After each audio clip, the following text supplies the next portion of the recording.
2006 November 6వ తారీఖున నేను రామోజీరావు గారి మార్గదర్శి ఫైనాన్షియర్స్ మీద ఇచ్చిన కంప్లైంట్లో ఏం కోరానో అది 2024 ఏప్రిల్ 9 సంవత్సరాది నాడు సుప్రీంకోర్టు వారు అంగీకరించారు. దీని మీద విచారణ జరపమని తెలంగాణ హైకోర్టుని ఆదేశించారు. ఇన్నేళ్లలో ఏం జరిగిందో మిగతా రాష్ట్రంలో వాళ్ళు తెలియకపోయినా రాజమండ్రి ప్రెస్కి బాగా తెలుసు. మీలో తరాలు కూడా మారిపోయాయి. కొత్త వాళ్ళు వచ్చారు, జాయిన్ అయ్యారు. పాత వాళ్ళు కొందరు వెళ్ళిపోయారు, కొందరు రిటైర్ అయిపోయారు. ఇన్నేళ్ళు నేను ఏం మాట్లాడినా విన్నందుకు మీ అందరికీ నా ధన్యవాదాలు తెలియజేస్తాను. ఎందుకంటే ఇది ఒక పెద్ద దాన్ని ఏమంటారు, చట్టానికి సంబంధించినటువంటి పరీక్షలో ఒక సామాన్యుడు నిలబడగలడా లేడా అన్నదానికి నిలబడగలడు అని ఈవేళ తీర్పిచ్చారు. అయితే పేషెన్స్ కావాలి. దీనికి ప్రధానంగా ఉపయోగపడింది ఏంటంటే ఓర్పు. ఇందులో ప్రధానంగా నేను అభినందించవలసింది ఎవరినంటే, ఫస్ట్ ఈ కేసు 2018 31 డిసెంబర్ నాడు తెలంగాణ హైకోర్టు రామోజీరావు గారికి మార్గదర్శికి వ్యతిరేకంగా ఉన్న ట్రయల్ కోర్టులో ఉన్నటువంటి కేసు ఏదైతుందో ఆ కేసుని క్వాష్ చేసేశారు అన్న వార్త నాకు 2019లో ఏడాది తర్వాత తెలిసినప్పుడు ఇంకా మనం ఏం చేయగలం? ఎక్కడా అది ఏ పేపర్లో రాలే. మనం ఏం చేయగలం అని చెప్పి నిరుత్సాహపడుతున్న సమయంలో మొట్టమొదట లేదు, అలా నిరుత్సాహపడితే కాదు, మన ప్రయత్నం మనం చేయాలని చెప్పి నన్ను ప్రోత్సహించిన వ్యక్తి ఉడిపిరెడ్డి అచ్యుత్ దేశాయ్ గారు. ఆయన క్వాలిఫైడ్ అడ్వకేట్ కాకపోయినా, బిఎల్ కాకపోయినా, నాకు తెలుసున్న వాళ్ళలో కాన్స్టిట్యూషనల్ ఎక్స్పర్టీస్లో ఆయన్ని మించిన వాడు లేడనుకుంటాను నేను. సుప్రీంకోర్టులో గంటకి లక్షల రూపాయలు తీసుకునేటువంటి అడ్వకేట్స్ కన్నా అందుకే నేను గురువు గారు అని పిలుస్తాను మా దేశాయ్ గారిని. ఈ కేసులో ఇలాంటి ఆర్డర్ వచ్చింది అనగానే ఆయన వెళ్ళి ఆయన భార్యతోటి, ఇదిగో అరుణ్ కుమార్కి ఆర్డర్ వచ్చింది ఫేవరబుల్గా అని అనగానే ఆవిడ బాగోలేదు, ఆవిడ ఆరోగ్యం. ఆవిడ వేసిన మొదటి ప్రశ్న ఏంటంటే, మరి అయితే అరుణ్ కుమార్ మీద వేసిన 50 లక్షల రూపాయలది దావా పోయినట్టేనా అని అడిగింది. దాని విషయం నేను మర్చిపోయాను, మనందరం మర్చిపోయాం. నా మీద రామోజీరావు గారు మార్గదర్శి చిట్ ఫండ్స్ వారు 50 లక్షల రూపాయలకి అక్కడ హైదరాబాద్లోనే ట్రయల్ కోర్టులో ఒక దావా ఇప్పటికీ ఉంది. అంటే నా మీద ఉన్నటువంటి కన్సర్న్ అటువంటిది. వెంటనే ఆవిడకి గుర్తొచ్చింది ఏంటంటే, ఆ కేసు ఏమైందని, ఆ 50 లక్షల రూపాయలు చేశారు కదా, ఏమైందని. తర్వాత దీంట్లో నాకు సపోర్ట్ చేసింది అడ్వకేట్ సత్యనారాయణ ప్రసాద్ గారు. ఆయన ఫస్ట్ ఫైల్ చేసినప్పుడు ఆయన వచ్చి ఆర్గ్యూ చేశారు. తర్వాత మీకు అందరికీ తెలుసు, అసలు ఈ కేసు బతికున్నా, ఇందులో ఆర్డర్ వచ్చినా ఏమొచ్చినా సరే అది రమేష్, అల్లంకి రమేష్ మన రాజమండ్రి వాడు, అల్లంకి రమేష్ మన రాజమండ్రి వాడు. నువ్వు మరీ సినిమా షూటింగ్ లాగా అంత చూసేస్తే ఎలాగా? అల్లంకి రమేష్ మన రాజమండ్రి వాడు. ఆయన టీము అరుణ గుప్తా, నక్వి, హేమాంశు, వీళ్ళంతా నిజంగా ఇలా ఎవరో ఉండరు. ఎందుకంటే మనకే చిరాకేస్తుంది. ఎన్ని వాయిదాలు? 27 వాయిదాలు. ప్రతి వాయిదా కనిపెట్టుకుని ఉండాలి, ఇమీడియట్గా ఇన్ఫామ్ చేయాలి. ఆయన 2-3 సార్లు ఎక్కడికో వెళ్ళడానికి ఫ్లైట్ టికెట్లు క్యాన్సిల్ చేసుకుని ఉండిపోయాడు మన గురించి. నన్ను పార్టీ ఇన్ పర్సన్ నేనేం మాట్లాడాలో నేను ఏం ప్రిపేర్ అయ్యేవాడిని కాదు. ఈ ప్రెస్ మీట్ లాగే అన్నీ తయారు చేసి ఆయన రెడీగా పెట్టించేవాడు. మొన్న నాకు తెలిసిన సత్యం ఏంటంటే, కోర్టులో వేరు, ఇక్కడ వేరు. మనం మాట్లాడుకోవటంలో వేరు, కోర్టులో ఒక్క మాట అయితే అధికంగా మాట్లాడినా అది మనకు తేడా అయిపోతుంది. కోర్టులో నన్ను పట్టుకుని సిద్ధార్థ లోద్రా గారు కడిగి పారేశాడు. కడిగి పారేస్తుంటే నేను కౌంటర్ ఇద్దాం అనుకున్నాను. కౌంటర్ ఇద్దామంటే రమేష్ లాగి చెప్పాడు ఊరుకో అని. ఏంటంటే బెంచి మనం మాట్లాడుతుంది బెంచితోటి, ఇక్కడ ఉన్న సిద్ధార్థ లోద్రాతోటి కాదు మన గొడవ. బెంచి మనకు ఆయన మాటలు నమ్ముతోంది అని మనకు అనుమానం వస్తే అప్పుడు మనం వెర్షన్ చెప్పాలి. బెంచి వాళ్ళు అడుగుతున్నారు కదా ఇదేంటని. ఏంటి సిద్ధార్థ లోద్రా గారు చెప్పింది, నేను బయటకు వచ్చి మాట్లాడకూడదని, ప్రెస్ మీట్ పెట్టకూడదు, బయటికి వెళ్ళేసి ఇంకా అరుణ్ కుమార్ మొదలెట్టేస్తాడు. 87 ఏళ్ల రామోజీరావు గారికి ఎంత హ్యూమిలియేషను అంటే మనం ఇంకేం చెప్తాం. కోర్టులో జరిగింది బయట వచ్చి జనాలు చెప్పకపోతే ఇంత సెన్సేషనల్ కేసులో రామోజీరావు గారు అంటే ఏమన్నా మామూలు వ్యక్తి, పెద్ద సెలబ్రిటీ. ఒక సెలబ్రిటీ కాబట్టి ఈ కేసుకి ఇంత ఇంట్రెస్ట్ వచ్చింది. నేను కూడా కోరేది ఏంటి, రామోజీరావు గారు జైలుకి వెళ్ళిపోవాలనో ఏదో కాదు. రామోజీరావు గారు లాంటి వ్యక్తి పట్ల కూడా చట్ట ప్రకారమే వ్యవహరిస్తుంది అనేటప్పుడు చిన్న వాళ్ళందరికీ భయం పుడుతుంది. అయ్యో రామోజీరావు గారే చిన్న తేడా చేస్తే కోర్టు పట్టిందిరా, మనం తేడా చేస్తే తీసుకెళ్ళి జైల్లో వేసేస్తారు, జాగ్రత్తగా ఉండాలిరా అని. ఇది ఫైనాన్షియల్ నేరం. ఇది ఫైనాన్షియల్ నేరంలో ఇలా జరుగుతుంటే ఆఖరికి వచ్చి నేను ఆశ్చర్యపోయాను అనమాట. నేను ఎప్పుడైనా, మీరు ఎంతమంది ఉన్నారు, నేను ఎప్పుడైనా ఎవరి గురించైనా పరుషంగా మాట్లాడానా? ఎప్పుడైనా మాట దొరికి రామోజీరావు గారు అనడానికి మర్చిపోయి రామోజీరావు అని వదిలేశానేమో, కానీ నాకు రామోజీరావు గారు అనే అంటాను నేను. ఆయన చేసింది డబ్బులు ఎగ్గొట్టేశాడు, పారిపోతున్నాడు, అమెరికా వీసా రెడీగా ఉంది. ఈవేళ ఈనాడులో వార్తలు చూడండి. ఈవేళ కాదు, ఏనాటి నుంచి. ఒక రోజైతే నేను ఈనాడు తీసి ఆశ్చర్యపోయాను. చౌదరి గారని ఒక ఆయన విజిలెన్స్ చీఫ్ చేశాడు, మీకు గుర్తుందా? కేవీ చౌదరియా, కొసరాజు వీరయ్య చౌదరి. ఆయన అపాయింట్మెంట్ అవగానే నేను ఎంక్వైరీ చేశాను, ఎవరండి ఈయన చౌదరి అంటే మనస్ చౌదరియా లేకపోతే రాజస్థాన్లో హర్యానాలో చౌదరీస్ ఉంటారు. ఎందుకంటే చాలా పెద్ద ఉద్యోగం అది. అంత పెద్ద ఉద్యోగంలో మన ఆంధ్రాకి సంబంధించిన వాడు అపాయింట్ అయ్యాడంటే క్యూరియాసిటీ కొద్దీ ఎంక్వైరీ చేశాను. లేదండి మన చౌదరియే, మన కృష్ణా గుంటూరు జిల్లాలో ఆయనే, చాలా ఎప్పుడు పేరు కూడా వినలేదండి, ఇంత హై పొజిషన్లోకి వచ్చాడు అనుకున్నాను.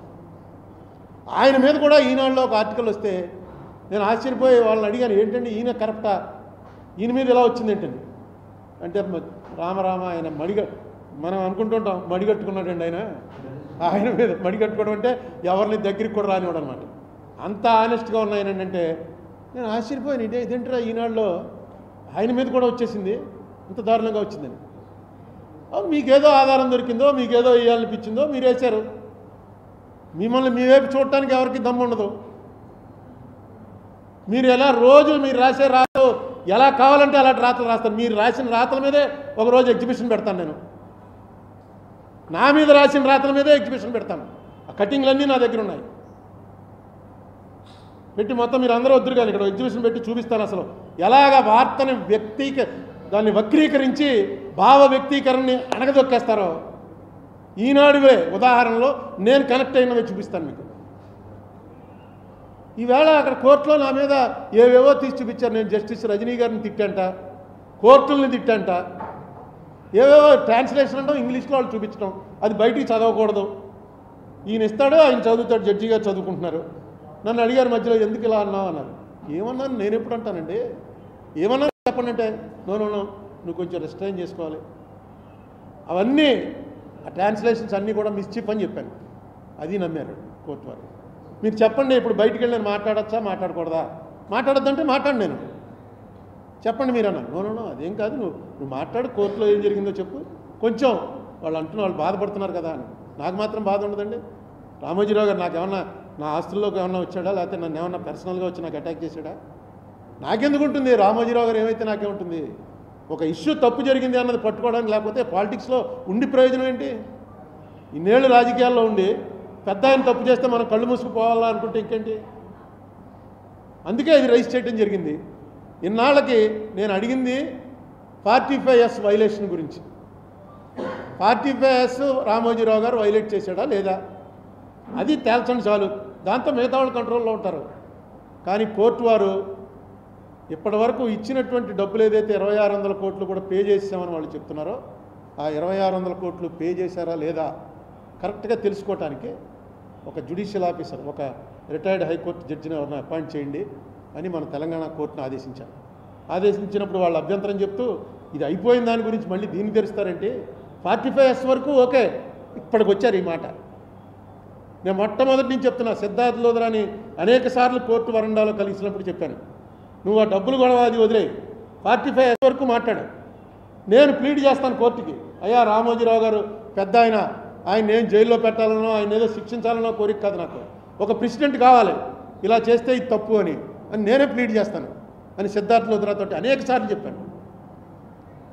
ఈవేళ ఈయన ఎప్పుడైతే మొత్తం విప్పి అందులో ఉన్న వాటి మీద ఒక జడ్జి గారి చేత ఎంక్వైరీ చేయించండి అని అన్నారో, అప్పుడు మళ్ళీ వీళ్ళు దిగొచ్చి అభిషేక్ సింఘ్వి గారు ఏమండి అది పక్కన పెట్టేయండి, ఇవన్నీ కూడా పక్కన పెట్టేసి అది ఓపెన్ పెట్టండి, 45S వరకు ఓపెన్ పెట్టండి అన్నాడు. అంటే ఓకే, అది ఓపెన్ పెడుతున్నాం, రిజర్వ్ బ్యాంక్ని పార్టీ చేస్తారు, ఇది కూడా ఒక ఆఫీస్ అనేసి. ఎందుకంటే 5,000 10,000 ఉన్న వాళ్ళు డిపాజిట్ చేసుకున్న వాళ్ళు ఉంటారు. జడ్జి గారు అన్న మాటలు 5,000 10,000 డిపాజిట్ చేసుకున్న వాళ్ళు కోర్టుకు రాగలరా? 50,000 ఫీజు ఇచ్చి వాళ్ళకు కూడా న్యాయం జరగాలి కదా. మీరు కరెక్ట్గా పే చేసేసాం అంటున్నప్పుడు ఏముంది ఇందులో? చూస్తారు, ఎంక్వైరీ చేస్తారు. ఎవరన్నా పిటిషనర్స్ ఉంటే మా డబ్బు రాలేదండి అంటే కోర్టుకి కాగితం పెట్టుకుంటారు, వాళ్ళ డబ్బు వాళ్ళకి ఇప్పించేస్తారు. నో, సరిగ్గా 80 నిమిషాల సేపు ముగ్గురు అడ్వకేట్లు, టాప్ అడ్వకేట్స్, వేళ ఇండియాలో ఉన్నటువంటి టాప్ అడ్వకేట్స్ ముగ్గురు వచ్చి 80 నిమిషాలు ఆర్గ్యూ చేశారు. నేను అసలు నోరెప్పలేదు. నేను ఇదిగో నా మీద వచ్చినప్పుడు మేము ఎత్తాను తప్ప, ఎందుకంటే రమేష్ చెప్పాడు పక్కనే ఉండి, నేను కూడా చెప్దాం అనుకున్నాను, నువ్వేం మాట్లాడతావు, ఎందుకంటే క్లియర్గా ఆయనే ప్రశ్న వచ్చి జడ్జి గారే ప్రశ్న ఇస్తున్నాడు. మనం వేసిన దానికన్నా జడ్జి గారు వేసే ప్రశ్నకి వాల్యూ ఎక్కువ ఉంటుంది, నువ్వు మాట్లాడకన్నాడు. నేను పక్కనే ఇంకో సీనియర్ అడ్వకేట్ స్టేట్ గవర్నమెంట్ తరఫున వచ్చిన నిరంజన్ రెడ్డి, నేను ఈ పక్కన నిలబడతాం, వాళ్ళు ముగ్గురు వాళ్ళు ఆ పక్కన నిలబడతారు, జడ్జీలు పైన కూర్చుని ఉంటారు. నేను అంటే నిరంజన్ రెడ్డి గారిని అడిగాను మాట్లాడద్దంటే, ఆయన కూడా court will take care of.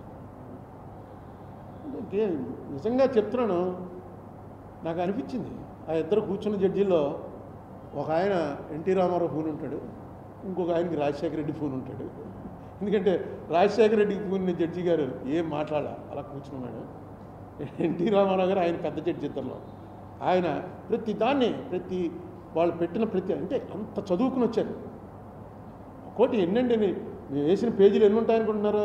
ఈ కేసుకు సంబంధించి కోర్టు వారి దగ్గర 1000 పేజీలు ఉంటాయి.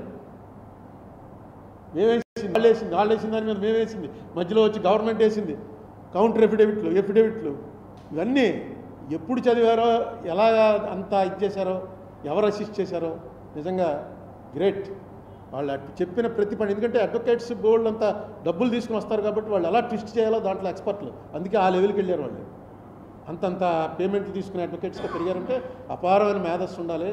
నెక్స్ట్ ఒకసారి చదివితే వాడు మర్చిపోయి ఏకసంతగ్రాహులు అయి ఉండాలి, విపరీతమైన మెమరీ ఉండాలి.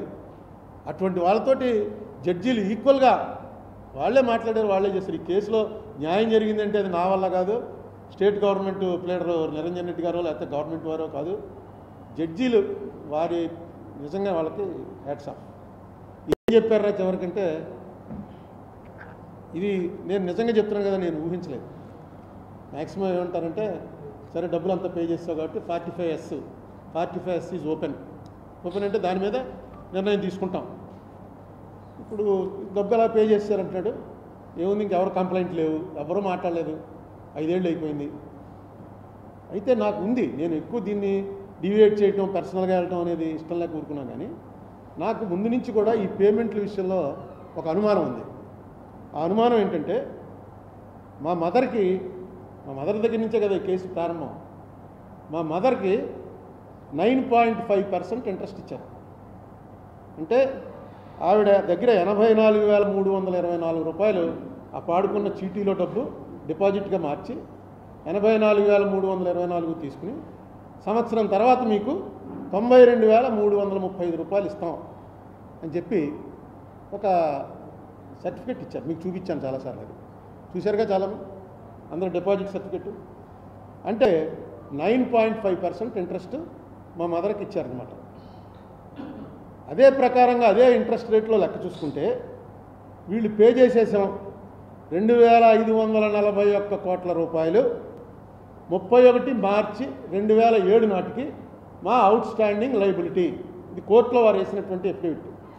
మా అవుట్ స్టాండింగ్ లైబిలిటీ మార్చి 31, 2007 నాటికి 2,541 కోట్ల రూపాయల 59 లక్షల రూపాయలు out standing liability. Repayment August 31, 2018 నాటికి, అంటే డిసెంబర్లో కేసు కొట్టేశారు కదా, 18 నాటికి కోర్టులో వేశారు. ఎంత రీపేమెంట్ చేశారు? 2,596 కోట్ల 98 లక్షలు చేశారు.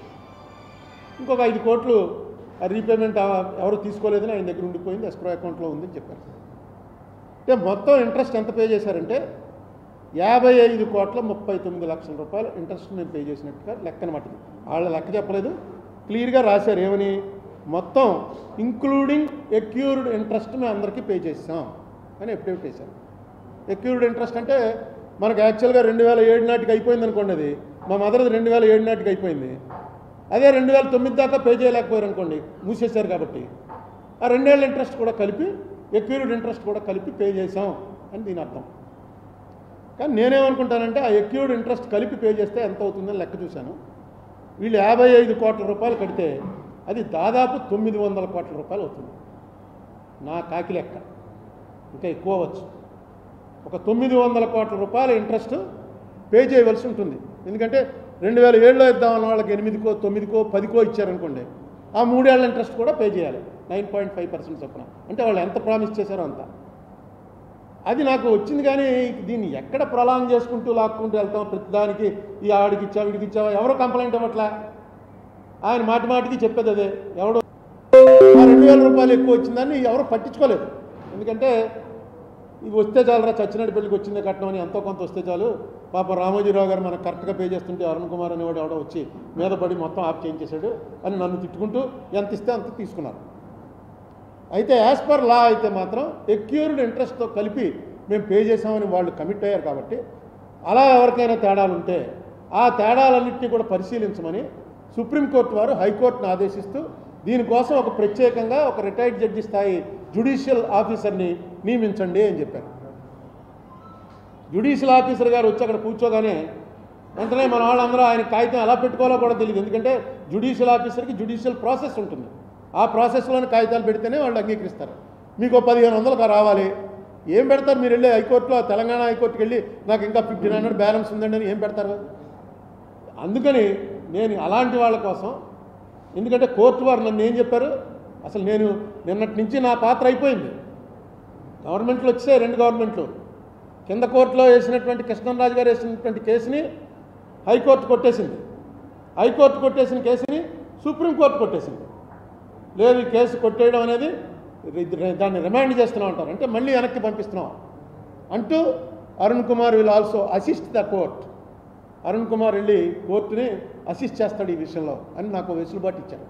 అది నాకు ఇచ్చినటువంటి పెద్ద గౌరవంగా భావిస్తున్నాను. నేను నాకు వెసులుబాటు ఇస్తూ అరుణ్ కుమారు రిజర్వ్ బ్యాంక్ ఎందుకు పార్టీ ఫేస్ తేలడానికి, ఆంధ్రప్రదేశ్ గవర్నమెంటు తెలంగాణ గవర్నమెంటు నలుగురిని పార్టీలు చేసి హైకోర్టు జడ్జి గారు, చీఫ్ జస్టిస్ గారు 6 నెలల లోపల ఈ విషయాన్ని పూర్తిగా తేల్చాలి అని ఒక సుప్రీంకోర్టు ఉత్తర్వు, అంటే ఇంక దానికి ఇంకా అప్పీల్ లేదు, సుప్రీంకోర్టు ఉత్తర్వులు వచ్చాయి.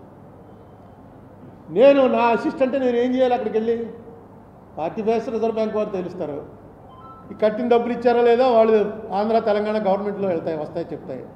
నేనేం చేద్దాం అనుకుంటానంటే, నేను ఒక జీమెయిల్ అకౌంట్ ఒకటి ఓపెన్ చేశాను. జీమెయిల్ అకౌంట్ అందరికీ తెలుసు కదా, ఒకసారి అందరూ నోట్ చేసుకోండి, పేపర్ వాళ్ళకి మీ ద్వారా అందరికీ తెలిసేలాగా. ది డిపాజిటర్స్ అన్ని చిన్న అక్షరాలే, ది డిపాజిటర్స్ @gmail.com. చదవనా మళ్ళీ అక్షరాలు ఒకటి, THEDEPOSITORS, depositors, the depositors @gmail.com. ఇందులో మార్గదర్శి కానీ, రామోజీరావు కానీ, అరుణ్ కుమార్ కానీ ఎవరి పేర్లు ఉండవు. డిపాజిటర్స్ ఎవరైతే ఉన్నారో వాళ్ళు, మీ దగ్గర మీకు 1000 రూపాయలు రావాల్సింది అయిపోయిందనో, 1,500 అయిపోయింది రావాల్సిందని ఏమైనా ఉండి దానికి ఆధారం కూడా ఉండాలి. ఏంటి? దానికి సంబంధించిన సర్టిఫికెట్టో, మీకు పే చేసినటువంటి పే ఆర్డరో, చెక్కో, డ్రాఫ్టో, లేకపోతే క్యాష్ పే చేస్తే క్యాష్ పే చేశారనో ఆ ఆధారాలతో సహా మీ పూర్తి అడ్రస్ తోటి ఈ gmail.com కనుక మీరు పంపితే ఎవరన్నా, అది కూడా రామోజీరావు గారి కంటే నాకు ఇష్టమండి నేను పంపనన్నవాడు ఏం పంపక్కలా, పంపకపోతే మీరేం ద్రోహం చేసినట్టు కాదు. మీ డబ్బులు ఉంటే అక్కడ మీ డబ్బులు ఉంటే పంపించండి. నేనేం చేస్తానంటే అవన్నీ వాటిని వెంటనే ప్రెస్ మీట్ పెట్టి ఇగో పలానా వాడికి ఎంత ఇవ్వాలి, పలానా వాడికి ఎంత ఇవ్వాలి అని నేనేం చెప్పను. మీరేమీ అనవసరంగా ఎందుకండి రామోజీరావు గారికి తెలిసిందంటే మళ్ళీ పేపర్లో నా మీద ఏం రాస్తాడో అనేటువంటి భయం ఎవరికి ఉండక్కర్లేదు. మీరు పంపించినట్టయితే దాన్ని త్రూ ప్రాపర్ ఛానల్ ప్రాపర్ ఫారంలో రేపు హైకోర్టులో కేసు ఓపెన్ అయ్యి నన్ను పిలవగానే వెళ్ళి అది వారికి దఖలుపరుస్తాను. పరిచి ఇదిగోనండి ఇంతమంది దగ్గర నుంచి నాకు మెయిల్ వచ్చింది, వీరికి పే చేయాలి అని వారు ఒప్పుకున్నట్టయితే పే చేస్తారు, ఒప్పుకోపోయినట్టయితే కోర్టులో చేయాలా వద్దా అన్నది తేలుతుంది. వీళ్ళ తరఫున నేను నా ప్రస్తావన చేసి నా ఆర్గ్యుమెంట్స్ చెప్తాను. నేను పార్టీ ఇన్ పర్సన్, నేను ఎవరిని ప్లేడర్ని పెట్టుకోను, నేనే వెళ్ళి ఆర్గ్యూ చేస్తాను. కాబట్టి నాకు కొంచెం టైం ఎక్కువ కూడా ఇస్తారు, మామూలు ప్లేడర్ల కన్నా నాకు కొంచెం 10 నిమిషాలు టైం ఎక్కువ ఇస్తారు, కొంచెం వింటారు. ఇది వారికి మీరు కన్వే చేయవలసింది, మీ ద్వారా నేను కన్వే చేయాలనుకుంటున్నాను. తర్వాత ఇప్పుడు ఏంటంటే అల్టిమేట్గా ఏదో ఇది రామోజీరావు గారు కేసు ఓడిపోయారు, నేను కేసు గెలిచాను అని కాదు. నేను అడిగింది జరిగిన దాని మీద పూర్తి విచారణ జరిపించండి అని. కోర్టు వారు చెప్పింది పూర్తి విచారణ జరిపించండి అని. ఇప్పుడు హైకోర్టులో విచారణ స్టార్ట్ అవుతుంది. బహుశా సమ్మర్ వెకేషన్ అయిపోయాక స్టార్ట్ అవుతుంది. 6 నెలల టైం బౌండ్ పెట్టారు కాబట్టి ఖచ్చితంగా before the end of the year సెలవులు గెలవలు అన్నీ తీసేస్తే ఇయర్ ఎండింగ్ లోపల ఖచ్చితంగా ఒక we'll arrive at a logical conclusion.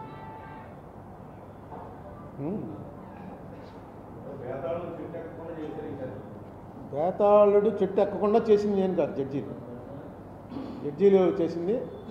ఇటువంటి నాకేమనిపిస్తుంది, ఇటువంటి ఒక్కొక్కటి మొన్న చూడండి ఎలక్టోరల్ బాండ్స్ విషయంలో కానీ ఇవన్నీ కొన్ని ఎక్స్పెక్ట్ చేయనటువంటి జడ్జిమెంట్లు కోర్టు వారు ఇస్తూ ఈ దేశంలో ఇంకా ఈ డెమోక్రసీని బతికించి ఉంచుతాం మేము అనేటువంటి ఒక మెసేజ్ ఇచ్చారు.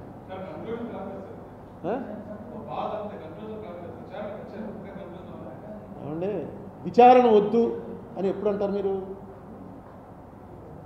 ఇందులో మనం అర్థం చేసుకోవాల్సింది ఏంటంటే మీ కేసులో విచారణ వద్దు, ఇదేమి మర్డర్ కేసు కాదు, ఇది mismanagement of finances violating act. ఆ వైలేటింగ్ యాక్ట్ కూడా ఏంటి? Amended act. 97 ముందు ఆయన కలెక్ట్ చేసింది తప్పు కాదు, 97కి యాక్ట్ రాలా, 97లో అమెండ్మెంట్ చేశారు. అమెండ్మెంట్ చేసిన తర్వాత ఈయనకి కూడా నోటీస్ ఇచ్చారు, నువ్వు వసూలు చేయడానికి వీల్లేదని. వెంటనే ఈయన నాకు కొంచెం టైం ఇవ్వండి, నేను మా వ్యాపారం అంతా మార్చుకుంటున్నాను, సెటప్ అంతా మారుస్తున్నాను అని చెప్పి అన్నాడు. వాళ్ళు టైం ఇచ్చారు. ఆ టైం ఇచ్చిన తర్వాత ఈయన రిప్లై ఇచ్చాడు, మీరు చెప్పినట్టుగానే మా హెచ్యుఎఫ్ ఇంకా కలెక్ట్ చెయ్యదు అని ఒకటి ఇచ్చాడు లెటర్. ఆ లెటర్ వాళ్ళు తీసుకుని వీళ్ళ అన్ఇన్కార్పొరేటెడ్ బాడీస్ అంటారు, యూఐబీస్లోకి ఇంకా రిజర్వ్ బ్యాంక్ ఇంటర్ఫీర్ అవ్వదు. ఇప్పుడు మా అర్బన్ బ్యాంకులు ఇవన్నీ ఉన్నాయి, వాటి రిజర్వ్ బ్యాంక్ ఎప్పటికప్పుడు పంపుతూ ఉండాలి. చిన్న తేడా వచ్చింది, క్రిసిల్ రేటింగ్ తేడా వచ్చింది, వెంటనే చూసారా మన ఆర్యాపురం అర్బన్ బ్యాంక్ మీద కూడా అంత ప్రాఫిట్లో నడుస్తున్నా దాని మీద కేసులు పెట్టారు. ఏంటంటే చిన్న వైలేషను, ఏదో డైరెక్టర్ గారి తమ్ముడికి లోన్ ఇచ్చారు, పట్టుకున్నారు, కరెక్ట్గా కట్టేశాడు, అన్నీ చేశాడు, ఇంకేంటంటే అది తప్పది, ఇవ్వకూడదని రూల్ ఉంది, ఇచ్చావు, పట్టుకున్నారు అంతే. దానికి వీళ్ళు ఎక్స్ప్లెనేషన్లు ఇచ్చుకోవాలి. డబ్బు వెనక్కి వచ్చేసింది కదా అంటే కుదరదు. అలాగే ఈయన కూడా హెచ్యుఎఫ్ కలెక్ట్ చేయట్లేదు, అయిపోయింది, మానేసాం, అందరు డబ్బులు వెనక్కి ఇచ్చేసాం అన్న తర్వాత కూడా ఈయన కలెక్ట్ చేస్తూనే ఉన్నాడు. అది నేరం. ఆ నేరానికి పెద్ద శిక్ష పెట్టారు. అయితే ఆ శిక్ష క్రిమినల్ కేసులో శిక్ష కోర్టు వారు 5 ఏళ్ళ సెక్షన్ 5 నెలలు చేయొచ్చు, 5 రోజులు చేయొచ్చు, లేకపోతే మొదటి తప్పిదంగా వదిలేయచ్చు, అదే పెద్ద వయసు వాడు డబ్బులన్నీ కట్టేశాడు ఎందుకు ఈయన ఇమిలేట్ చేయడం అని వదిలేయచ్చు. నేనే అనుకుంటున్నాను. ఇప్పుడు నాకు రామోజీరావు గారిని ఆయన ఏదో నిద్రలేని రాత్రులు తీసుకురావాలనో ఆయన కంగారు పెట్టాలనో ఏంటి నాకు వచ్చే బెనిఫిట్ ఏముంటుంది? ఇది ఒక ఇష్యూ. అయితే నేను ఎక్కడ బాధపడ్డానంటే రామోజీరావు గారికి ఇలా చేయడం ఎంత తప్పండి అని చెప్పేసి సిద్ధార్థ లోద్రా అంటే, రామోజీరావు గారు ఎన్ని చేశారు మనం అది కూడా ఆలోచించాలి. వీరయోధుడు యుద్ధంలో మరణిస్తే ఏమీ తప్పు కాదు. ఆయన వీరయోధుడు, ఆయన ఎంతోమందిని నరికాడు. నరకటే అన్ని సూసైడ్లు అయ్యో కూడా మనకు లెక్క కూడా తెలియదు. ఆయన అలాంటి యోధుడి మీదకి ఒక చిన్న బాణం ఏదో వేస్తే ఆ బాణం కూడా ఏదేది గోలియత్ స్టోరీలో లాగా కేట్ల బారు ఇచ్చుకుని కొడుతుంటాడు ఒకడు కుర్రాడు, డేవిడ్ అండ్ గోలియత్ అని బైబిల్ కథలో ఉంటుంది. నేను ఏం మాట్లాడతాను, నేను మాడితే ఎంతమంది చూస్తారు? మీ ఈటీవీ ఎంతమంది చూస్తున్నారు, ఈనాడు ఎంతమంది చూస్తున్నారు? ఒక్కసారి 4 రోజులు ఈనాడు తీసి తిరగేయండి. మొత్తం అసలు వారిని వ్యతిరేకించిన వాళ్ళందరూ కూడా దేశద్రోహులు, గంజాయి అమ్మేస్తున్నారు, అన్నీ మొత్తం పక్కవాడిని చంపేస్తారు, ఆస్తులు ఆక్రమించేస్తారు, ఆడవాళ్ళని రేప్ చేస్తారు, మొత్తం ఇవే కథలు. 4 రోజులు తీసి చూడండి. అలాంటి కథ లేకుండా ఒక రోజు ఉందేమో అని. ఎందుకంటే ఆయన ప్రత్యర్థి అంటే అలా కొడతాడు, అది ఆయనకు అలవాటు. అటువంటి వాడి తరఫున సిద్ధార్థ్ లోద్రా గారు అంటే సిద్ధార్థ్ లోద్రా మాట్లాడుతున్నాడంటే సిద్ధార్థ్ లోద్రా మాట్లాడుతున్నట్టు కాదు అది, రామోజీరావు మాట్లాడుతున్నట్టే. ఏమని చెప్తాడు, నాకు 87 ఏళ్ళండి, నాకు ఈ వయసులో ఏంటి నాకు హ్యూమిలియేషన్ నాకనే అంటాడు. ఎందుకంటే ఆయన రిప్రజెంట్ చేస్తూ మాట్లాడుతున్నాడు. సో ఆయన రామోజీరావు, నేను అదే అన్న, రామోజీరావు గారి పేరు చెప్తే మొత్తం రాష్ట్రం తెలుగు వాళ్ళందరూ భయపడుతుంటే నేను రామోజీరావు గారికి భయపడ్డానా ఏంటి, రామోజీరావు గారు నాకు భయపడతాడా, ఏం మాట్లాడుతున్నావు అన్నాను. అన్నదాన్ని మీరు మొత్తం వీడియోలో ఏం పెట్టేశారంటే అందరికీ రామోజీ అంటే భయం, రామోజీకి నేనంటే భయం అని. అదే దాని అర్థం.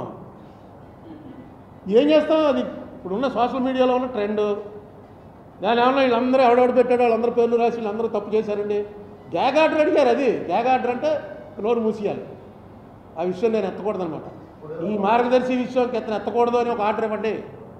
ఇతను బయటికి వెళ్ళి పెద్ద ఆయనకి ఎంత హ్యూమిలియేషన్ క్రియేట్ చేస్తున్నాడో చూడండి. నేను ఏంటి కేసు అంతా అయిపోయి డిక్టేషన్ అయిపోయాక అప్పుడు కూడా నేను మాట్లాడాల. సడన్గా మన వాళ్ళు ఎంత యాక్టివ్ అంటే, నేను సిద్ధార్థ్ లోద్రా నువ్వు మొన్న ఏమిచ్చావు, ఒకటి కోర్టులో న్యాయం జరగకపోతే వెంటనే ఆయుధాలు చేతపట్టండి అని ఇచ్చావు కదా అని ఇస్తే నేను ఏమన్నా మాట్లాడానా? ఏదో నీ ఇమోషను, నువ్వు ఫెయిల్ అయ్యావన్న బాధలో ఇచ్చుంటావు అనుకున్నాను. నువ్వు ఇప్పుడు నా గురించి ఇలా మాట్లాడడం కరెక్టా అంటే, జడ్జి గారితో నేను ఎప్పుడు అనలేదు అన్నాడు. నేను ఎప్పుడు అనలేదు అలాగా అన్నాడు. అంటే జడ్జి గారు ఈ లోపల, అది నేను మన వాళ్ళు యాక్టివ్నెస్ చెప్తున్నాను, ఇక్కడ ఉన్నాడో లేదో మనవాడు వెంటనే టక్కన పంపించాడు. పెట్టది కోర్టులో ఇంకా ఉన్నాను. ఇదిగో ఇలా Siddharth Luthra tweet, when all has been tried yet justice is not in sight, it is then right to pick up the sword, it is then right to fight. ఆయనకి ఎప్పుడైతే చంద్రబాబు నాయుడు గారు జైల్లో ఉంటే ఈయన అప్పీల్ చేసి ఫెయిల్ అయ్యాడో వెంటనే ఒక ట్వీట్, ఈ ట్వీట్ కూడా ఎవరో జఫర్నామాలో గురు గోవింద్ సింగ్ ఔరంగజేబ్కి రాసినటువంటిది ఉంది. చూడండి, ఇందులో క్లియర్గా ఉంది, when all has been tried yet justice is not in sight, it is then right to pick up the sword, it is then right to fight. ఎన్ని గంటలకు వచ్చింది? 1:12:50 అంటే అక్కడ సరిగ్గా జరుగుతోంది అని సౌండ్ వచ్చింది, చూపించరా అని. ఇంతమంది ఉన్నారు నాకు సపోర్ట్ కాబట్టి కేసు నడపగలిగింది. సుప్రీంకోర్టు అవుతుంది లైవ్, ఆ లైవ్లో చూసి ఎవరో టక్ టక్కని పెట్టేశాడు అంతే. అతను ఎప్పుడైతే డినై చేశాడో వెంటనే టక్ టక్కని పెట్టాడు. అయితే రమేష్ వెంటనే దాన్ని, నేను ఇలా చూస్తుంటే రమేష్ చూశాడు, చూసి మాట్లాడకండి, ఇప్పుడు కోర్టు వారు దీన్ని డైవర్ట్ చేయడానికి ఇవన్నీ ప్రయోగాలు జరుగుతాయి, మీరు ఏమవుతుంది, కోర్టు వారు మిమ్మల్ని ఏమైనా అడిగితే చెప్పండి. కోర్టు వారు నన్ను ఒకటే అడిగారు, ఏమడిగారంటే జడ్జిమెంట్లని వెళ్ళి క్రిటిసైజ్ చేసినా తప్పు లేదు, నేను ఇచ్చిన జడ్జిమెంట్ అందరికీ నచ్చాలని లేదు, జడ్జిమెంట్ని క్రిటిసైజ్ చేసినా తప్పు లేదు, కానీ నువ్వు చాలా సీనియర్ పొలిటీషియన్వి, చాలా బాగా ఆయనకి ఎలా అర్థమైందో నాకు తెలియలేదు, నువ్వు బాగా మాట్లాడతావు, కొంచెం కోర్టు లిమిటేషన్స్ తెలుసుకుని దాని ప్రకారం మాట్లాడు అంతే, we are not giving any order చెప్పేసి.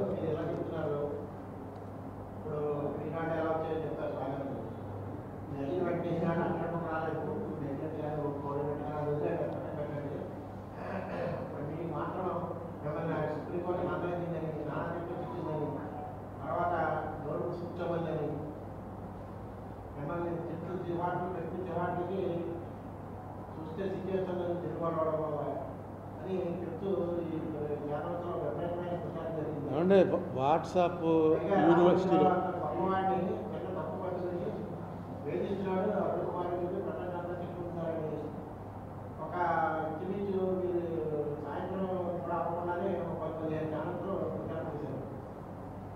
అంటే ఇప్పుడు ఏదైనా పేపర్, ఇప్పుడు ఆంధ్రజ్యోతిలో రాశారు, చిన్నది రాస్తూ అందులో మాట్లాడొద్దన్నారు అని రాశారు.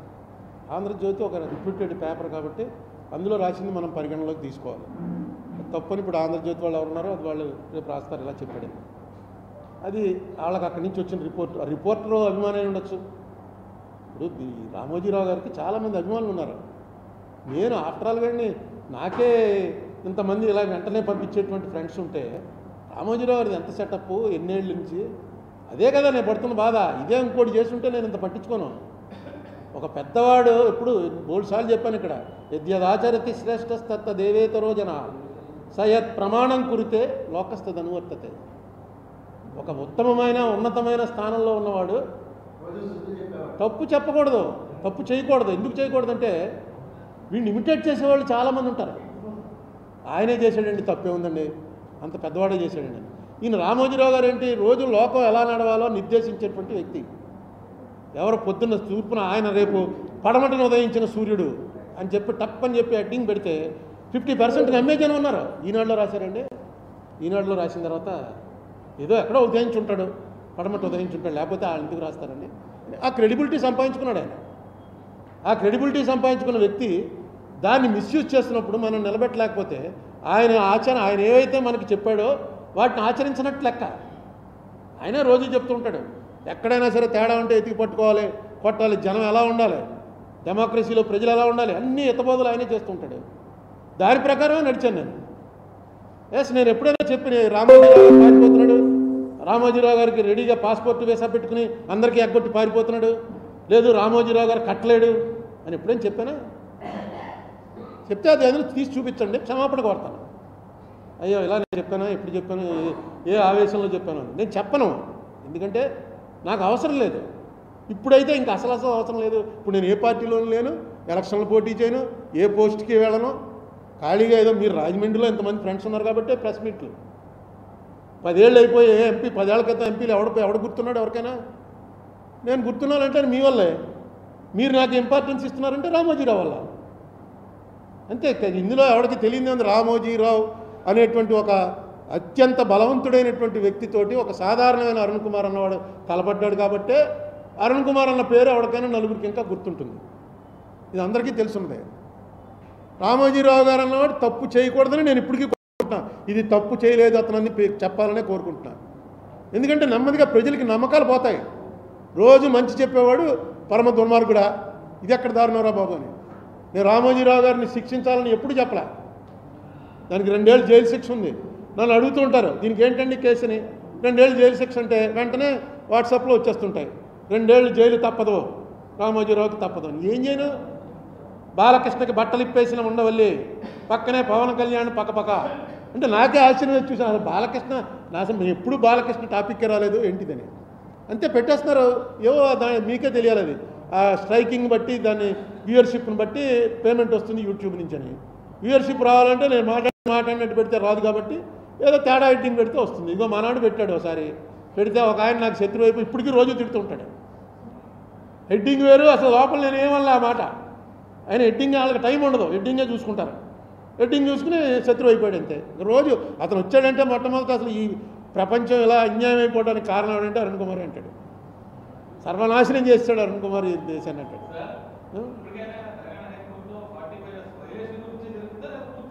45S వైలేషన్ గురించి జరపడానికే రిజర్వ్ బ్యాంక్ వారిని పార్టీ చేశారు. ఆంధ్ర తెలంగాణ ప్రభుత్వాలను ఎందుకు పార్టీ చేశారంటే వీళ్ళు ఇచ్చినటువంటి 70 దస్త్రాల్లో 2,70,000 పేర్లు వాళ్ళందరికీ డబ్బులు ఇచ్చేసామని ఏదైతే చెప్తున్నారో అది కరెక్టా కాదా? తెలంగాణలో ఎంతమందికి ఇచ్చారు, ఆంధ్రాలో ఎంతమందికి ఇచ్చారు, 2 ప్రభుత్వాలు కూడా వచ్చి అందులో పాలు పంచుకోవాలి. పాలు పంచుకున్న తర్వాత ఎవరో మళ్ళీ వీళ్ళిద్దరూ కొట్టుకుంటుంటే జడ్జీలు చూడక్కర్లేదు, వాళ్ళిద్దరూ చెప్పే వినడానికి మళ్ళీ ఒక జ్యుడిషియల్ ఆఫీసర్ని నియమించమన్నారు. ఆ జ్యుడిషియల్ ఆఫీసర్కి ఇవన్నీ ఇస్తారు, ఇచ్చి తీసుకుంటారు. వీళ్ళ ముగ్గురు చేస్తున్న దాంట్లో నన్ను కూడా పెట్టారు. నాకు ఇచ్చినటువంటి ఆనర్ ఏంటంటే అరుణ్ కుమార్ వీళ్ళు అసిస్ట్ ద కోర్ట్ అన్నారు. కోర్టుకి ఇతను అంటే డెఫినెట్గా నేను ఏం చేయగలను అని ఆలోచించాను. ఇదిగో అది depositors@gmail.comకి మీరు పంపించినట్టయితే అవన్నీ కరెక్ట్గా పట్టుకు, నాకు ఎలాగా పని లేదు ఇప్పుడు ఏమీను, ఈ ఎలక్షన్లో నా పాత్ర లేదు, మీరు పంపిస్తే అన్నీ జాగ్రత్తగా పెట్టి కోర్టు వారి ముందు పెడతాను. మీ అడ్రస్లు లేకపోయినా మీ ఇందులో చాలామంది ఉప్పారం దొంగనా కూడా కానీ ఇలాంటి రకరకాలు పెడుతుంటారు, పెట్టండి, ఏం పర్వాలేదు, మీ ఓపిక, నాకేమీ నష్టం లేదు. మామూలుగా రోజు ఎవడో తిట్టకపోతే బాగుంటలేదు అందుకని ఎవడెవడో తిడుతూ ఉండండి. అదే కోర్టు అడిగింది, ఎలా వాళ్ళకి రెమెడీ ఏంటి? ఇందాక చెప్పాను కదా, నీకు 10,000 వచ్చింది, నీకు 14,000 రావాలి. కానీ ఈనాడు రామోజీరావుతో ఏం పడతావు, వచ్చింది లేరా బాబు 10,000 వచ్చింది అదే చాలని. అప్పుడు నువ్వు నాకు రాస్తావు, ఇదిగో పలానా డేట్ నాడు నాకు 10,000 ఇచ్చారు కానీ 2 ఏళ్ళు ఆలస్యంగా ఇచ్చారు, ఈ 2 ఏళ్ళ ఇంట్రెస్ట్ లెక్క కట్టి నాకు ఇప్పించండి. నువ్వు ఫిగర్ కూడా ఎక్కేలా నాకు ఎంత వస్తుంది అంత వస్తుందని. నీకు ఉన్నటువంటి డిపాజిట్ ఫారం మీద ఎంత డబ్బు అయితే నీకు ఇస్తామన్నారో అంత డబ్బు ఏ రోజు ఇచ్చారు, ఏ రోజు ఇస్తా అన్నారు అన్న డీటెయిల్స్ చాలు. ఆ ఇచ్చిన డేట్కి ఇస్తానన్న డేట్కి మధ్యన ఉన్న గ్యాప్కి వాళ్ళే చెప్పారు ఏమని, ఇంక్లూడింగ్ యాక్యూర్డ్ ఇంట్రెస్ట్ పే చేసామని చెప్పారు. ఆ ఎక్యూర్డ్ ఇంట్రెస్ట్తో పే చేస్తే 54 కోట్లు అవ్వదు ఇంట్రెస్ట్, 540 కోట్లో 1500 కోట్లు అవుతుంది.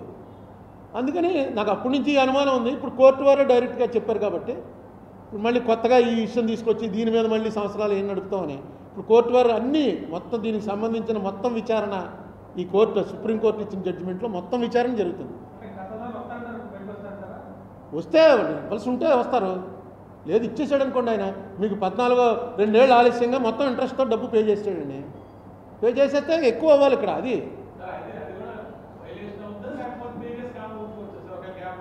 అది ఇంకా పెద్ద కేసు. అది పెర్జురీ అంటారు. కోర్టు ముందు ఏం పెట్టినా సరే దానికి 7 ఏళ్ళు జైలు శిక్ష. అంటే వెంటనే రామోజీరావుకి 7 ఏళ్ళు జైలు శిక్ష అని రాసేకండి.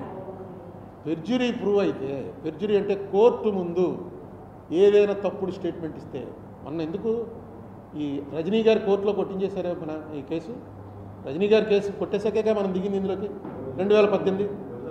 సేమ్ అదే ఇది 2011లో క్వాష్ చేయమని పిటిషన్ వేస్తే కోర్టు డిస్మిస్ చేసింది. హైకోర్టు డివిజన్ బెంచ్ 2 జడ్జీల బెంచి క్వాష్ పిటిషన్ని డిస్మిస్ చేసింది. అదే 6 ఏళ్ల తర్వాత మళ్ళీ వేసి డిస్మిస్ చేసి జడ్జి గారు డిస్మిస్ చేశారు. జడ్జి ముందు చెప్పాలి ఈ విషయం. 2011లో నేను ఇదే పిటిషన్ ఫైల్ చేస్తే అది ఖచ్చితంగా అది దాంట్లో ఒక మ్యాండేటరీ అనమాట. ఇటువంటి కేసు ఇలా ఎక్కడ ఏ కోర్టులోనూ ఎప్పుడూ వేయలేదు, ఇదే మొట్టమొదటిసారిగా మీ కోర్టులో వేస్తున్నాను అని ఖచ్చితంగా చెప్పాలి. చెప్పలేదు వాళ్ళు. అది తీసాం మొన్న. అది గవర్నమెంట్ వారు తీశారు, రాష్ట్ర ప్రభుత్వం వారు తీశారు. అది తీసి అది కోర్టులో వేశారు మొన్న. కోర్టులో వేసిన తర్వాత ప్లేటర్ గారు అడిగాడు, నన్ను కూడా అడిగాడు ఆయన నిరంజన్ రెడ్డి గారు, ఇదేంటి దీన్ని ఇన్సిస్ట్ చేద్దామని. అంటే మా రమేష్ అన్నాడు, మళ్ళీ అదో కేసు మనకెందుకు, మన దానిలో నడుస్తుంది కదండి, మళ్ళీ దీని మీద మళ్ళీ మనం ఎఫిడవిట్ వేయాలి, వాళ్ళు రిప్లై చేయాలి, దాని మీద అది నడుస్తూ ఉంటుంది, పక్కన పెట్టేశాం. యాక్చువల్గా అది పెర్జురీ. అలాగే ఇప్పుడు వీళ్ళు ఇచ్చి కోర్టు ముందు సుప్రీంకోర్టుకి ఏవైతే ఇచ్చారో వాటిలో ఏమైనా తేడాలు వచ్చాయనుకో అది పెర్జురీ అవుతుంది. పెర్జురీ అంటే కొంచెం కఠినమైనటువంటి కోర్టు ముందు, అట్లీస్ట్ కోర్టు ముందు అబద్ధాలు చెప్పకూడదని. మిగతా వాళ్ళు మనం ఎన్ని మాట్లాడుకున్నా కోర్టులో ఎఫిడవిట్ ఫైల్ చేసేటప్పుడు మాత్రం కింద ఒకటి ఉంటుంది, ఇదంతా నాకు తెలుసు, నేను చూసి చదివించుకుని పూర్తిగా నమ్మి సంతకం పెడుతున్నాను అని సంతకం పెట్టాలి. ఎవరు అడ్వకేట్ కాదు, రామోజీరావు గారే పెట్టాలి లేదా మార్గదర్శి గారే పెట్టాలి. అందుకని దాంట్లో కూడా అబద్ధాలు చెప్పేశారు అనుకోండి, జనరల్గా చెప్పరు. వాడు ఇచ్చినటువంటి బుక్కుల్లో ఈ యాక్యూర్డ్ ఇంట్రెస్ట్ అన్న తర్వాత నాకు ఇది అనుమానం వచ్చింది. అలాగే నా దగ్గర దాదాపుగా ఒక ఎన్ని కాగితాలు ఉన్నాయో తెలియదు, ఇక్కడ ఉన్నాయి, ఇక్కడ మొన్న కృష్ణకుమార్ అందరూ ఎత్తికి చూస్తున్నారు ఖాళీగా ఉన్నప్పుడు, దస్త్రాలు హైదరాబాద్లో ఉన్నాయి. అన్ని కాగితాలకి ఇప్పుడు విముక్తి వస్తుంది అనమాట. పట్టుకెళ్ళి హైకోర్టు ఆఫీసర్ గారు పెట్టి ఇందులో ఏమో ఉపయోగపడతాయో చెప్పండి అంటే మళ్ళీ ఆయన నువ్వే చదివి చెప్పంటే చదువుతూ కూర్చోవాలి.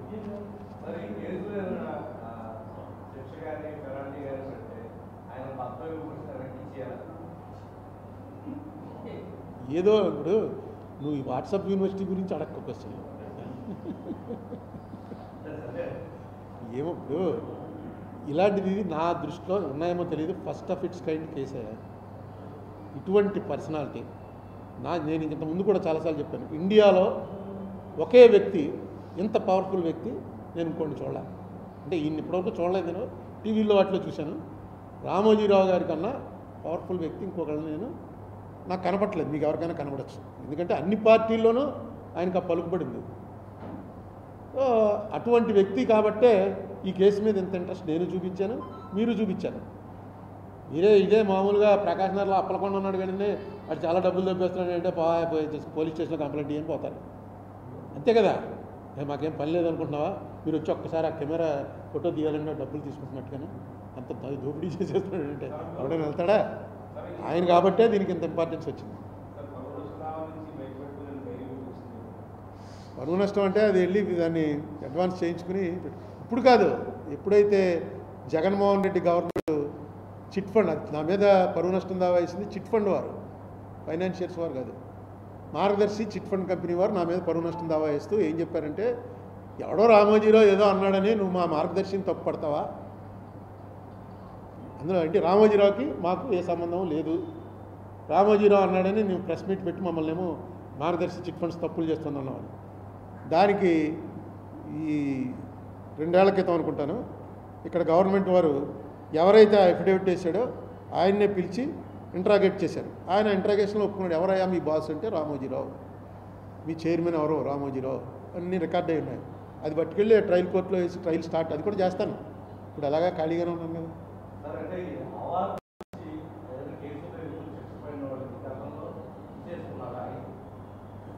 నాకు కొత్తది పెట్టుకో, ఇప్పుడు దాని మీద స్టార్ట్ అవుతుంది.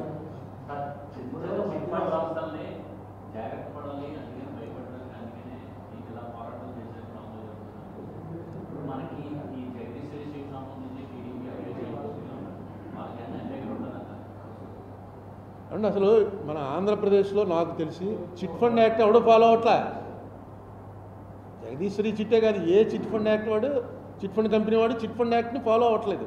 చిట్ ఫండ్ యాక్ట్ ప్రకారం ఫస్ట్ది ఏంటంటే, చిట్ ఫండ్ యాక్ట్ అనేది పుట్టినరోజునే ఫస్ట్ పెట్టింది, చిట్ ఫండ్ కంపెనీ నడుపుతున్నవాడు వేరే వ్యాపారాలు చేయకూడదు. నువ్వు చిట్ ఫండ్ కంపెనీ పెట్టావు, మేమందరం చీటీ పాటలు తీసుకొచ్చి నీ దగ్గర డబ్బులు పెట్టాం, ఈ డబ్బులు పెట్టి నువ్వు ఒక వ్యాపారం పెట్టావు. ఆ వ్యాపారం స్వీట్ షాప్ ఒకటి పెట్టావు. ఆ స్వీట్ షాప్ బాగా అమ్ముతుంది అనుకో, మాకు బాగానే ఇచ్చేస్తావు డబ్బులు. స్వీట్ షాప్ దివాళా తీసింది, చిట్ ఫండ్ కంపెనీ ఎత్తేసిపోతావు. అదే జరిగాయి. నేను ఎవడో జనాలను మోసం చేసి ఎత్తుకుపోదామని ఏ వ్యాపారం మొదలెట్లేదు, గత్యంతరం లేక పారిపోతాడు. చిట్ ఫండ్ కంపెనీలో అలాంటి అవకాశం ఇవ్వకూడదనే 82లో అనుకుంటాను దీన్ని సిస్టమైజ్ చేయాలి. చాలా కంపెనీలు ఎత్తేస్తున్నారు. మన రాజమండ్రిలో మా మదర్ ఇంటికి వచ్చేవాడో నీలాంటాడో నాలాంటాడో ఇంటికి క్లోజ్లో వాడికి 1% కమిషన్ వస్తుంది. ఏమంటే మీరు ఒక చెంచులో చేరండి, నెలకు 5,000 కడితే చాలు, మీకు ఆ సంవత్సరం అయ్యేటోడికి ఎంత వస్తుంది, ఎంత వడ్డీ కడుతుంది, నీకేమొస్తుందా ఇందులో అంటే, నాకు ఇది చేర్పిస్తే నాకు 5,000 వస్తుందండి. చేరేవారు. అలా బోల్డ్ డబ్బులు పోయాయి. అలాగే ఈనాడులో కూడా చేరారు. ఈ మార్గదర్శిలో ఈనాడు చూసి చేరారు. అయితే మార్గదర్శి ఎవరికి తెలుసు, ఈనాడు రామోజీరావు గారి కంపెనీ అండి. అందుకని రామోజీరావు తప్పు చేయడు. ఎందుకు చేస్తాడు రామోజీరావుకి, నా డబ్బులు ఎందుకు కావాలి అంత పెద్దవాడికి అని చేరారు. ఈయన చేస్తుంది అసలు చిట్ ఫండ్ యాక్ట్ ఏనాడు ఈయన బాగా, అసలు ఆయన ఇంకో వ్యాపారం చేయకూడదు, అన్ని వ్యాపారాలు చేస్తున్నారు. అది కూడా అడిగేవాళ్ళు లేడు. ఇప్పుడు అది కూడా నేను అడుగుతాను. చిట్ ఫండ్ కంపెనీ వాడు వేరే వ్యాపారం చేయకూడదు, చాలా సింపుల్. అందరూ రామోజీరావు గారు లేకపోతే ఉంటుంది. చిట్ రిజిస్టర్ చేసేటప్పుడు చూడాలి, వీడికి ఇంకే వ్యాపారాలు ఏమి చోట్ల సంతకం పెట్టుతున్నారు, చేస్తున్నారు. ఇదే జరుగుతుంది ఇక్కడ. అసలు కంపెనీ యాక్ట్ ప్రకారం మేము చేస్తున్నాం అని అంటారు. Company act, chit fund act వేరు. చిట్ ఫండ్ యాక్ట్ ఏ యాక్ట్ ఉందో ఆ యాక్ట్ ఫాలో అవ్వాలి. నువ్వు కంపెనీ యాక్ట్ ప్రకారం ప్రింటింగ్ ప్రెస్ పెట్టుకున్నావు, కృష్ణకుమార్ అనుకో, ప్రింటింగ్ ప్రెస్ పెట్టుకుని కరెక్ట్గా ప్రింటింగ్ ప్రెస్కి ఏ సంవత్సరం ఎన్ని ప్రింట్ చేసావు అన్నీ కూడా కంపెనీ రిజిస్టర్కి పంపించేస్తున్నావు. వాడు ఆడిట్ చేస్తున్నాడు, వచ్చేస్తుంటే టక్మని చెప్పి నీ దగ్గర దొంగ నోట్లు ప్రింట్ చేస్తున్నావు అని పట్టుకున్నారు పోలీసు వాళ్ళు వచ్చి. చేస్తే దొంగ నోట్లు రిజర్వ్ బ్యాంక్ యాక్ట్ నాకు వర్తించదండి, నేను కంపెనీ యాక్ట్ ప్రకారం నా కంపెనీ పెట్టుకున్నాను, నేను దొంగ నోట్లు చేస్తున్నాను. దొంగ నోట్లు చాలామంది చేయట్లేదు, అరుణ్ కుమార్ అడుగుతున్నాడు, నేను ప్రింటింగ్ చేసి ఇస్తున్నాను. ఏ ప్రింటింగ్ అయినా చేయబడను అని పెట్టాంగా బోర్డు, అని చేయకూడదంటే అలాగా ఇదే ఆర్గ్యుమెంట్. ఆయన చేస్తున్న ఆర్గ్యుమెంట్ ఇదే. ఇది అర్థం అవడం కోసం చెప్పాను. అంటే ఆయన దొంగ నోట్లు ప్రింట్ చేస్తున్నాడా అని మీరు పెట్టేస్తే నేనేం చేయలేను, కానీ ఇదే ఆర్గ్యుమెంట్. దానికి ఖచ్చితంగా రిజర్వ్ బ్యాంక్ యాక్ట్ ప్రకారం వాళ్ళ మింట్ ఉంటుంది, వాళ్ళ ప్రింటింగ్ ప్రెస్ ఉంటాయి. అక్కడ తప్ప ఎవడు ప్రింట్ చేసినా సరే అది నేరం, చాలా భయంకరమైన శిక్షలు ఉంటాయి. అది నాకెందుకు వర్తిస్తుందండి, నేను కంపెనీ యాక్ట్ ఫాలో అవుతున్నా లేదో చూడండి. ఇదిగో కంపెనీ యాక్ట్ ప్రకారం ప్రతి సంవత్సరం కడుతున్నాను, ఇన్కమ్ ట్యాక్స్ కడుతున్నాను, అన్నీ కరెక్ట్గా చేస్తున్నాను. నన్ను వచ్చి మీరు ఏదో ఆయన ఆర్డర్ ఇచ్చాడు, నేను ప్రింట్ చేశాను, దాన్ని నన్ను ఏం చేస్తారు అంటే తీసుకెళ్ళి ముందు లోపలేస్తారు, తర్వాత 2 పీకుతారు. ఏమండి పెనాల్టీ ఉందిగా, అదే అది చెప్తేనే వీళ్ళు రామోజీరావు జైలుకి అని రాసింది. దాని పెనాల్టీ వాళ్ళు ప్రిస్క్రైబ్ చేసింది ఏంటంటే, ఇది వైలేట్ చేసి ఎంతైతే కలెక్ట్ చేశారో అంత డబ్బు ఫైన్ కట్టాలి. అంటే 2,600 కోట్లు కలెక్ట్ చేశాడు ఈయన, 2,600 కోట్లు ఫైను, 2 ఏళ్ళు జైలు శిక్ష. అయితే మీకు నేను అనేక సార్లు చెప్పాను, మళ్ళీ చెప్తున్నాను, క్రిమినల్ వాటిలో డిస్క్రిప్షన్ ఆఫ్ ద జడ్జ్ ఈ శిక్షలు మ్యాక్సిమం శిక్షలు అంతవరకు వేయచ్చు. అయితే వాళ్ళు చేసాడు, అవును అంతమంది. నేనే రామోజీరావు గారు ప్లేడర్ అంటే నేను చెప్తున్నాను 62 నుంచి ఈయన వ్యాపారం చేస్తున్నాడండి, ఎవడో డబ్బులు ఎగ్గొట్టాడని చెప్పలేదు. మీరు కావాలంటే ఎంక్వైరీ చేసుకోండి, ఎవడైనా ఎగ్గొట్టాడా, నన్ను ఇమ్మంటే నా పేపర్లోనే ఫుల్ పేజ్ ఇస్తాను, నేను ఎవడదైనా ఎగ్గొడితే రండి. నేను ఇది అయిపోయి మీరు 97 తెచ్చిన తర్వాత కూడా చేస్తున్నానన్నది నా మీద ఆరోపణ. మరి ఏం చేయను? నాకు డబ్బులు ఇచ్చేవాళ్ళేమో వాళ్ళ నమ్మకం నా మీదే ఉంది, పట్టుకొచ్చి ఇస్తున్నారు, పెట్టాను. ఇదిగో ఈవేళ తప్పు అన్నారు కదా, పలానా రోజున మూసాను. మీరు చూడండి, నేను క్రిమినల్ నేరం ఇంటెన్షనల్గా నేరం చేశాను అనిపిస్తే శిక్ష వేయండి, లేదు అందరు డబ్బులు ఇచ్చేశారు కదా, కరెక్ట్గానే చేశాడు కదా అనిపిస్తే మీ ఇష్టం అని దండాలి. నేనైతే అదే పెడుతున్నాను. ఏపీసీఐడి వాళ్ళు పెట్టిన కేసులన్నీ చిట్ ఫండ్ మీద.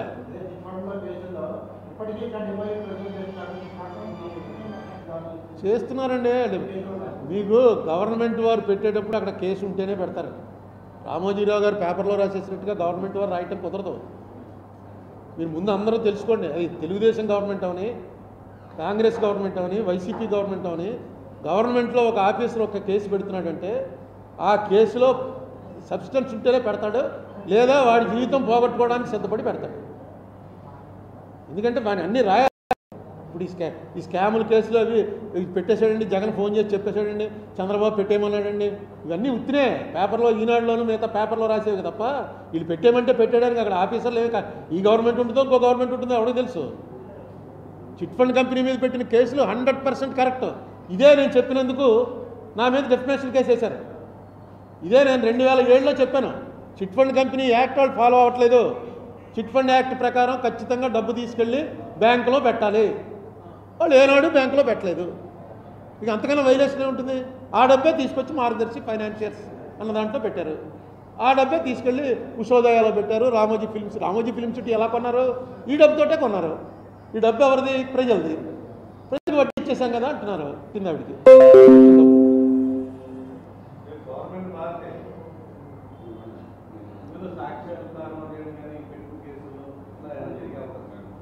ఏమీ ఉండదు, ఎందుకంటే కోర్టు వారి చేతిలో ఉంది. ఇప్పుడు గవర్నమెంట్ వారు కొంచెం వీక్గా పెట్టచ్చు ఆర్గ్యుమెంటు, ఎందుకంటే చంద్రబాబు నాయుడు గారికి రామోజీరావు గారికి ఉన్న సంబంధాలు అందరికీ తెలుసు కాబట్టి. నేను అందుకే చంద్రబాబు నాయుడు గారిని ఇలా జరిగింది అని నేను ఎప్పుడు అనలా. నేను కేసీఆర్ని అడిగాను కానీ చంద్రబాబుని అడగలా ఈ కేసులో ఎప్పుడు, ఎందుకంటే ఆయన అనవసరం హ్యూమిలియేషన్ ఆయనకి, అందుకని నేనేం దాన్ని మాట్లాడలేదు. ఏదైనా దీనివల్ల అంత సుప్రీంకోర్టు అంత సీరియస్గా తీసుకున్నాక హైకోర్టు కూడా అంతే సీరియస్గా తీసుకుంటాయి. సో ఇప్పుడు తెలంగాణ నేను రేవంత్ రెడ్డి గారిని అపాయింట్మెంట్ అడుగుతున్నాను, అపాయింట్మెంట్ ఇస్తే వెళ్ళి కలుస్తాను, వాళ్ళు టైం లేదంటే వాళ్ళు లెటర్ రాస్తాను. అది కొంచెం టైం ప్రాసెస్లో కనుక, ఎందుకంటే ఎలక్షన్ టైం ఆయన ఖాళీ ఉండకపోవచ్చు. వాళ్ళు వెయ్యాలిగా, తెలంగాణ అది ఇంకా ఇప్పటివరకు వేయలే, కేసీఆర్ వేయలే, తొందరగా వేయమంటే నేను కాదు, కోర్టు వారు చెప్పిన డేట్కి అయిపోతే ఒప్పుకోరు. ఇప్పుడు నేను అడిగింది ఆబ్లిగేషన్, ఇది ఆ కోర్టు వారు చేసింది ఆబ్లిగేషన్ కాదు, ఇట్స్ ఎ కమిట్మెంట్, వేసి తీరాలి. ఆ వేయటంలోనే రేవంత్ రెడ్డి గారికి అసలు యాక్చువల్గా జరిగింది అంటే చెప్దామని, టైం లేదా నాకు అంటే లెటర్ ఏదో పెట్టేస్తాను, ఆ లెటర్ పెట్టి మీకు రిలీజ్ చేస్తాను.